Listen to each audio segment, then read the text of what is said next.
Administrative review successful हो गया है, तो अब मैं जो एप्लीकेशन है वो उस पर मेरा वीज़ा 100% लग जाएगा, और इसके बाद जो है वो क्या मेरा दोबारा इंटरव्यू तो नहीं आएगा। अब यहाँ पे दो चीज़ों को समझने की ज़रूरत है कि फर्स्ट ऑफ ऑल के जो एडमिनिस्ट्रेटिव रिव्यू है वो आपका वीज़ा ग्रांट नहीं है, वो आपका जो ओरिजिनल डिसीजन है, जो वीज़ा ऑफिसर ने आपका वीज़ा रिफ्यूज़ किया था उसको टर्न डाउन करता है और उसको दोबारा भेज देता है कि आप इस पे नया डिसीजन दें। ठीक है। अब वो वीज़ा ऑफिसर के पास वापस चला गया। अब वहां पे वीज़ा ऑफिसर दोबारा क्या करता है कि आपका इंटरव्यू भी कॉल कर सकता है, आपसे फाइनेंशियल्स मांग सकता है और आपको डायरेक्ट वीज़ा भी दे सकता है। ये अब उसकी जुरिस्डिक्शन है। 100% वीज़ा नहीं होता कि अगर एयर सक्सेसफुल है तो वीज़ा भी 100% लगेगा। मेजोरिटी क्या आ रहे हैं कि इसको हम ये समझ लें कि थोड़ा सा वीज़ा ऑफिसर उसको देखता है और फिर उसके बाद आपका इंटरव्यू कर लेता है। पहले अगर इंटरव्यू पे रिफ्यूज है तो वो दोबारा फिर इंटरव्यू पे रिफ्यूज कर सकता है। तो यहाँ पे ये चीज़ समझना ज़रूरी है।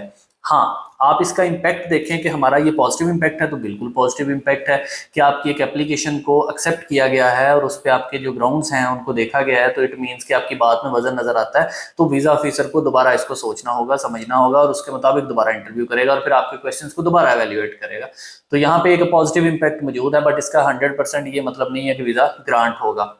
इसके बाद जो है क्या हम उसी इनटेक में अगर अप्लाई करते हैं उसका क्या इम्पैक्ट है, और अगर हम लेट करते हैं तो उसका क्या इम्पैक्ट है। अब ये वाली चीज को थोड़ा समझिएगा कि अगर आप फॉर एग्जांपल मई इनटेक था, आपका जो है वो वीज़ा रिफ्यूज़ हो गया, आपने दोबारा उसका जो है वो प्रोसेस किया, तो अब जो है वो आपको 3 महीने 6 महीने के बाद उसका वीज़ा डिसीजन आया है एडमिनिस्ट्रेटिव रिव्यू का।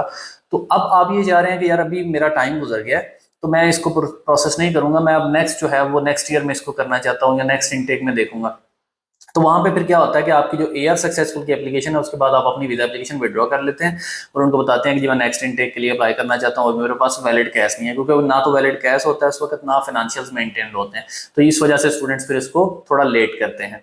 अब उसके बाद जब आप नई इनटेक के लिए अप्लाई करेंगे तो आप बिल्कुल न्यू एप्लीकेशन ही आपकी हो जाएगी। आप यूनिवर्सिटी से अपना ऑफर लेंगे, अनकंडीशनल करवाएंगे, कैश लेंगे, बैंक स्टेटमेंट्स प्रोवाइड करेंगे और उसके बाद आपको कैश मिल गया। कैश मिल गया तो फिर आप अपना वीज़ा अप्लाई करेंगे और उस वीज़ा में फिर सारी चीज़ें होंगी। अब उसमें आपसे इंटरव्यू भी हो सकता है, आपके फाइनेंशियल्स तो वेरीफाई होने ही होते हैं, सोर्स ऑफ फंड्स देख सकते हैं, आपसे गैप के लिए एक्सपीरियंस लेटर है उसको वेरीफाई कर सकते हैं।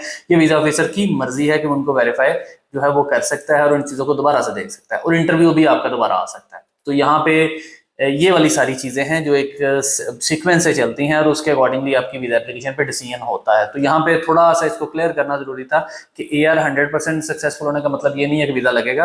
और दूसरा, जब आप उस इनटेक में नहीं आना चाहते तो अगले इनटेक के लिए आते हैं तो आपकी application as a new application के तौर पर जो है वो डिसाइड होगी। और आपको भी पता है कि आजकल जो है वो वीज़ा इंटरव्यूज जो है वो काफ़ी ज़्यादा आ रहे हैं, तो इसलिए नई एप्लीकेशन जा रही हो पुरानी हो रही हो तो वो आपका वीज़ा इंटरव्यू आने के चांसेस तो उतने ही हैं। और अगर वीजा इंटरव्यू नहीं आता तो वीजा लगने के चांसेस 100% है। वो तो अभी भी अगर किसी स्टूडेंट का एप्लीकेशन जाती है और उसका इंटरव्यू नहीं आता तो वीजा 100% लग रहा है, अनलेस के कोई फोर्ज या फेक डॉक्यूमेंट ना हो जिसकी वजह से उसका वीजा रिफ्यूज हो, अदरवाइज वीजा रिफ्यूज नहीं होता। तो ये एआर के हवाले से कुछ क्यूरीज थी और उसमें स्टूडेंट्स का था कि हमें इस बारे में बताएं।